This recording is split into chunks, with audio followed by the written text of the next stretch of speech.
My name is Lily. I'm 38 years old and live in the suburbs of Denver, Colorado. Nearly 14 years ago, I married Jack Holden, a man my friends once called the dream husband, a skilled, charming, intelligent lawyer who always knew how to make people feel important. On our wedding day, as she adjusted my veil, my mother whispered, "You hit the jackpot, Lily. His whole family's accomplished, and Jack? Well, men like him are a dying breed." I smiled, though. Something inside me felt uneasy.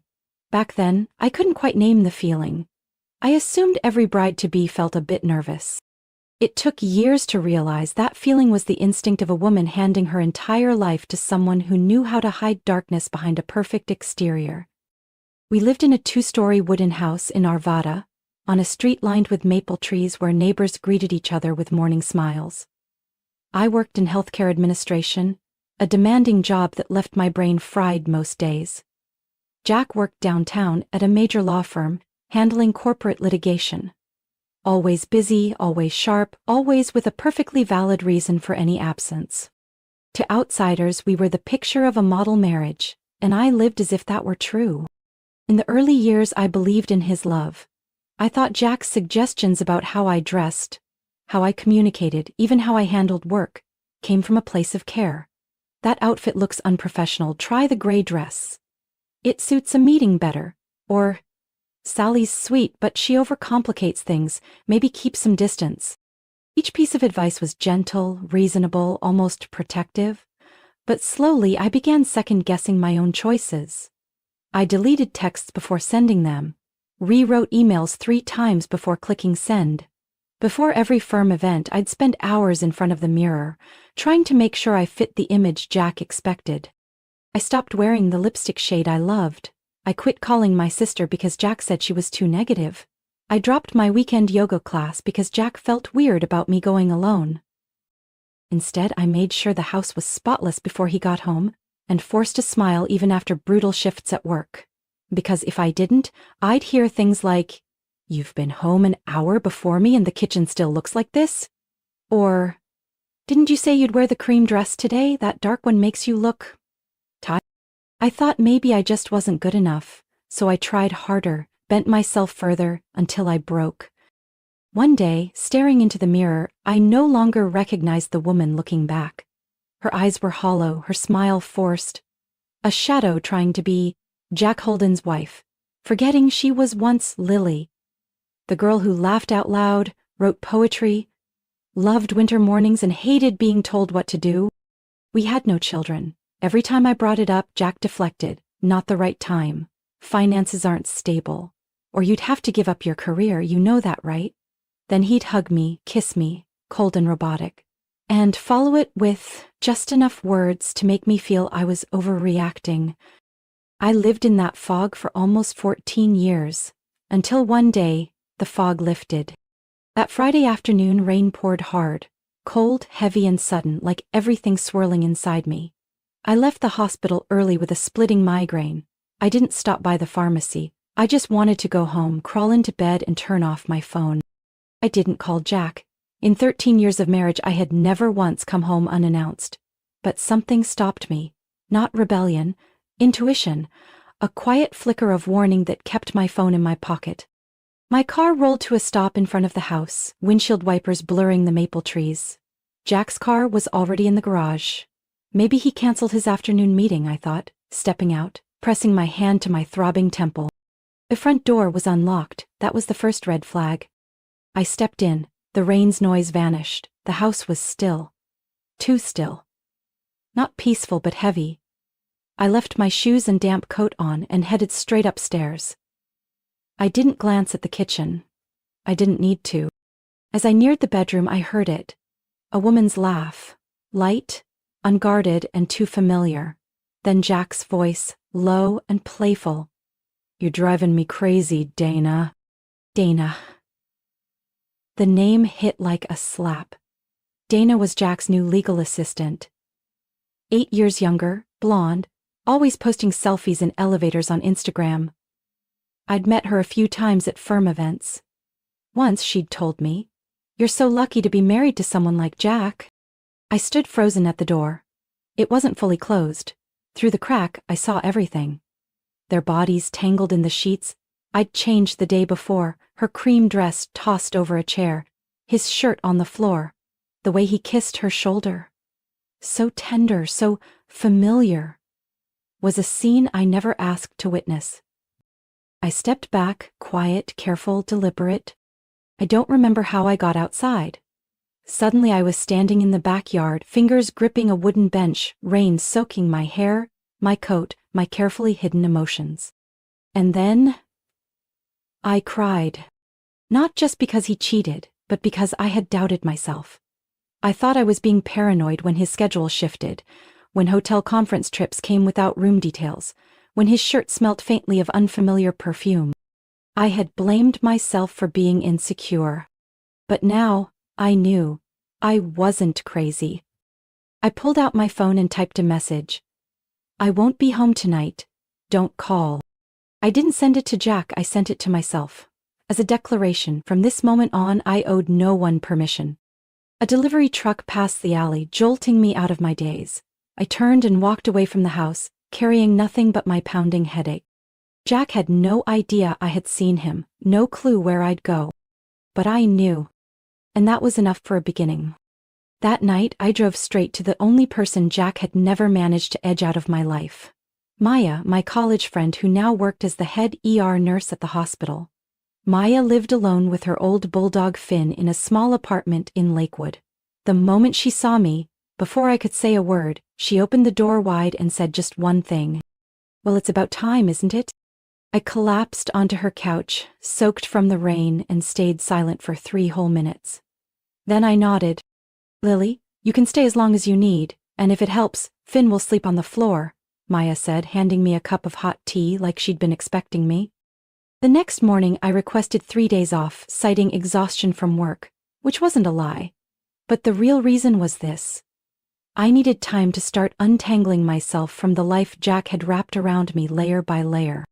Step 1 was finding a lawyer. Maya referred me to Sandra Blake, a divorce attorney specializing in complex property and financial cases. Our first meeting lasted over 2 hours. As I recounted everything, from the subtle control to the affair to the hidden finances, Sandra wasn't shocked. The most important thing right now, she said, is to secure your emotional and financial safety. And Lily, never underestimate how dangerous it can get when a controlling man realizes he's losing control. Sandra advised me to quietly gather evidence. No confrontation, no dramatic texts. Once you have the full picture in hand, that's when you sit down at the board. That evening, I returned home, quiet as a ghost. Jack was still at the office, according to the shared calendar I once believed was just for scheduling ease. I carried a small external drive hidden in my coat and an old phone Maya lent me, wiped clean of any personal data. I started with Jack's home office. His computer was asleep, not locked. I woke it up, hands shaking, my heart pounding so loud I could hear it in my ears. The password was a combo I'd figured out years ago, the name of his childhood dog and his college graduation year. Inside a folder labeled Legal Drafts, I found a strange file. Postnup_review_v3 doc. I opened it, my heart dropped out of my chest. It was a revised postnuptial agreement, something Jack intended to present to me for our 15th anniversary next month. It stated that in the event of divorce, I'd receive just 10% of our assets, no access to long-term investments, and 0 rights to the house we lived in. I saved the entire folder to the drive and moved to the security folder. A spreadsheet titled Track_LSLSM popped up. It contained detailed logs of my activities, hospital shift times, credit card transactions, gynecology appointments, names of patients calling my work phone. I stopped breathing for a few seconds. This wasn't just control, this was systematic surveillance. I also found spyware installed on my phone called PulseSync, which had been silently forwarding copies of my texts and calls to Jack's alternate email. I forwarded all this data to Sandra from a secure account she set up for me. Next, I opened the filing cabinet. In the second drawer, beneath a stack of tax documents, were bank statements I'd never seen before. Several accounts were solely in Jack's name at a different bank. Regular wire transfers went to other places. One of them to D.H. Dana Henderson. I photographed every page. And finally, I took back something that was mine. My late mother's jewelry, which Jack had suggested we keep in the bank for safety, but had actually locked away in his private safe with a new code. After 3 guesses, I hit the right one. Dana's birth date. The safe clicked open. When I left the house, I didn't take any clothes. I took only what Jack never thought I'd be smart enough to find. 3 days later, I woke up at 6 a.m. without an alarm. In my head was a plan laid out step by step like a campaign blueprint. Not to scream or lash out, but to end things with precision. I knew Jack would never admit what he'd done. He'd deny it, twist the truth, play the wounded husband if it was just me. But in front of people he respected, family, colleagues, trusted peers, his act would crack. I needed a neutral, elegant private setting. Westbrook Table, the upscale restaurant on the edge of downtown Denver, where Jack once hosted his firm's biggest client dinner last year. I had helped coordinate that event, and the owner, Elias, still remembered me. "You want a private room?" Elias asked when I called. "Not just private. I need full control over the seating, the menu, even the staff schedule, and no one leaves until I say so." My voice was low but steady. After a pause, Elias said, "Okay, I'll trust you, but Lily, this is personal. I just want the truth to be seen, once. Clearly." I sent invitations one by one, each with a believable excuse that wouldn't raise suspicion. To Jack I texted, "We need to talk. I booked a table at Westbrook this Friday 7 p.m. Come, and bring Dana. I want transparency, no drama." He replied 3 hours later. "Honestly, a dinner with the 3 of us sounds unwise. But if you need closure, I'm willing." To Jack's mother, Helen Holden, I called directly. She'd always been polite, if a bit cold. I still remembered last Thanksgiving when she whispered to me, "I hope you know how to protect Jack's reputation. A good wife knows when to stay silent." So I matched her tone. "I know you admire Dana and are proud of her new position at the law firm. Westbrook is hosting a recognition dinner for standout staff. Dana was nominated. I thought you might want to be there." I heard her adjust her pearl necklace as she replied, "Oh, of course. I'll wear the purple gown. Thank you for telling me." And to the one person I trusted, Maya, I didn't need to explain much. "This Friday," I said as we sat on her apartment balcony, "I'm resetting the stage. This time, Jack isn't the director." "Want me to bring anything?" she asked, eyes steady. "Just your credibility." I also contacted Jenna, my cousin, the one Jack sweetly warned me not to get too close to because she's always trouble. Jenna simply said, "If there's a part where someone throws wine in his face, save it for me." And the most surprising one was Mr. Louis Sandler, Jack's former father-in-law from his first marriage. They divorced quickly when Jack was in his early 20s. Jack always claimed his ex-wife had cheated on him, but I always doubted that story. I found Mr. Sandler through a friend in the bar association, and when I told him I was Jack Holden's wife, he paused for a few seconds, then said, "So finally there's someone else brave enough to speak up." I invited him to dinner. "I can't promise I'll take your side," he said. "But I'll be there. Sometimes the truth doesn't need to take sides." I carefully printed every document, hidden bank accounts, the modified postnup, phone tracking history, screenshots of Jack's emails with Dana, and a list of all the times he used fake work excuses to meet her. Each set was sealed in a black folder. I also prepared a short statement.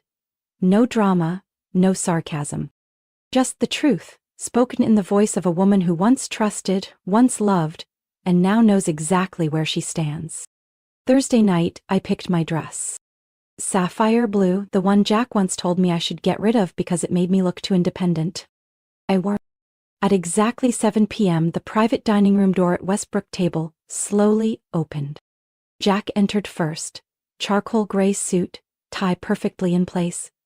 Behind him was Dana, in a bright red dress, eyes scanning the room in visible confusion. But when they saw the U-shaped table with more than a dozen familiar and unfamiliar faces, Jack's mother, his sister Maya, Jenna, Mr. Louis Sandler, and even Dana's mother, the confusion quickly turned to caution. "Lily?" Jack said, trying to keep his tone gentle. "What is this?" I stood up from the center seat, resting one hand gently on the stack of black folders. Expensive dinner, to tell the truth, and everyone is here, so it can't be twisted anymore. I looked over at Elias and gave a nod. He nodded back and closed the large doors. Private, no one in or out. Thank you all for coming, I began. Some of you may think you're here to honor Dana or for some diplomatic reason, but let me clarify. This is a dinner to break the silence I've held for far too long. I opened the first folder, pulling out bank statements and transfer records. Jack, for the past 3 years, you've quietly moved nearly 1/3 of our joint assets into accounts under your name only, using an out-of-state banking network to cover your tracks. You thought I wouldn't notice because I'm not good with money, that's what you said. I looked him straight in the eyes, my voice steady. His mother Helen frowned slightly. Jack, what is she talking about? Jack gave a dry laugh. It's just money management, Mom, business strategy. Is transferring assets without telling your wife a strategy? I cut in. Or were you preparing for a divorce you'd already planned with that new postnup you were going to pressure me to sign on our next anniversary? The room went still. I opened the second folder. I also discovered you've been tracking my phone for the past 2 years. These are logs of my calls, messages, and GPS locations collected through spyware you installed. Every day. Every week. Dana turned pale. You actually did that? Jack stayed silent, his jaw tight. I looked around the table. I lived under such control I began to think I was paranoid. But this wasn't imagination. This was illegal surveillance. I pulled out the third folder and slid it toward Dana. These are printed emails and texts between the two of you. I selected only the parts that directly involved me. Not because I'm weak, but because I want everyone here to see the truth he's been hiding behind his polished image. Dana picked it up, eyes locked on the pages. Her mother, Marianne, turned to her, her voice like ice. Dana Marie Henderson, what kind of life have you been living? Jack jumped up. Enough. This is public humiliation. Lily, you're overreacting. Sit down, Jack, a deep voice rang out from the head of the table. Mr. Louis Sandler. Calm, commanding. Lily's been too generous with you already. Jack turned, as if just realizing he was there. You have no right to be here. I have every right to speak about what I witnessed. He opened his leather briefcase and pulled out a document with an official seal. This is a copy of the divorce file between you and my daughter, Emma. It includes full details of psychological manipulation, financial control, and social isolation that you inflicted on her. Jack's sister Marissa was stunned. You told us Emma left you for someone else. No, Louis said, locking eyes with his daughter. Emma left because you made her feel like a prisoner in her own home. The room froze. Jack could no longer stay calm. He braced against the table, face flushed red. I took a deep breath and placed the final folder in front of him, the divorce terms. You don't need to say a word. What matters now are 3 things: fair division of assets, full removal of the surveillance software, and your signed admission of infidelity to submit with the divorce papers. Jack let out a bitter laugh, but no one joined him. No one here believed him anymore. Or, I continued, everything I have goes straight to the State Bar Ethics Board. A long silence. Then Jack sat down. His mother placed her hand gently on my shoulder, wordless. Dana stood up, eyes filled with tears, and rushed out of the room. Her mother followed in silence. Jack lowered his head, but the look in his eyes hadn't surrendered. I knew that look. It used to make me freeze mid-sentence. But tonight his power had crumbled beneath me. I stared straight at Jack. You thought you'd drag me through a calculated legal war? That I'd walk into court with some second-rate lawyer, trembling and willing to settle? I placed a small business card on the table. The back read, Claire Whitmore. She's my attorney. Claire used to be lead counsel for Malcolm Reinhardt, the man you once said no one in the industry dares to challenge. Well, now she's standing with me. Jack narrowed his eyes. Reinhardt's team? She doesn't take cases under $500,000. I smiled. No, but the hospital can. The table went silent. I continued, remember the liver transplant case last year? The young son of a Southbridge executive? He jumped ahead of 12 other patients even though his medical indicators didn't qualify him. Jack looked up, There was real panic in his eyes now. The hospital opened an investigation. They found that the entire file flow was cleared through Dana and that there were emails from you pushing for expedited approval based on a personal connection with the boy's family. Maya gave a quiet nod, confirming it. The board is conducting a full review. And since I provided all the evidence, they've officially agreed to cover my entire legal expenses for the divorce. In exchange, I keep the case confidential until the ethics committee concludes their findings. I stared straight at him. That was my condition, and they agreed. Jack froze. Dana was no longer in the room to hear that part, but with her mother witnessing everything, and now speaking with a lawyer from the medical ethics board out in the hallway, I doubted she'd have a future in the field again. I don't want to drag this out, Jack, I said, my voice low but clear. You sign under my terms. We end this quietly, but if you want to fight, I'll take this public. Every financial fraud, every illegal surveillance record, and your unethical medical interference. It wasn't a threat, it was a simple statement of fact. Jack growled, You think you've won? You're still living off my money. No. I met his eyes, posture unwavering. I've lived in your shadow long enough. From now on I live by the truth I hold. I closed the folder, gently. And this is the last time I'll ever leave a room under your control. I turned to everyone else. Thank you all for coming. Tonight's expenses have already been covered. If you'd like to stay, please enjoy yourselves. As for me, I have a new life waiting. Maya rose before anyone else. Her silence said what words never could. She'd never left my side. Jenna took my hand. Helen, Jack's mother, stared at me for a long moment. Not with judgment this time, but her eyes held a quiet understanding. Mr. Louis Sandler walked over slowly. You know, Lily? Emma once wished she could do what you just did. You've done it for more than just yourself. I smiled. I did it for me. But if the truth frees anyone else too, it's worth it. I walked away without looking back at Jack.